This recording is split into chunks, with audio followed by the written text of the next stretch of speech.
What's so interesting, I think, about this conversation is that on the one hand, we have farmers calling because the climate crisis is really affecting their farm and that affects their mental health. But on the other hand, we also know that farming can actually save people because it is a form of therapy.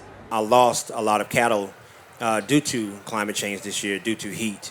And that was the most hardest thing to do because I look at my cattle as my friends. It is very hard to deal with something that you're struggling about that you can't really fix at that particular moment. Being with our animals, talking with our animals, being next to our animals is a form of way of saying that our animals don't judge us for what we've been through.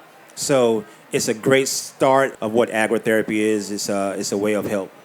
They're dealing with so many things beyond their control. But somehow I think you feel like you should be able to control it. And I do understand that oftentimes what's really driving a lot of the depression is blaming ourselves. We're getting calls from farmers on the hotline. We've got lots of resources. Some of them are peer support networks of different types or even hyper-local groups that they can find through folks we can refer them to. I think that we're all going through a vast amount of trauma over the last few years, and we're all suffering a bit of a mental health crisis to varying degrees, is what I have observed. We have a responsibility to be the change, you know?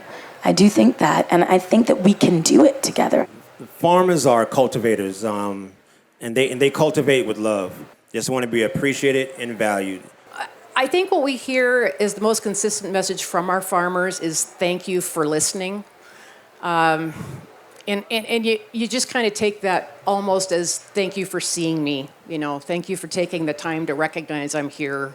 It's hard to finally say that you need help with something in anything in life, but I must say it's okay. Once you do it, you'd be surprised of how many people are surrounding you and in your corner to help you seek the yes.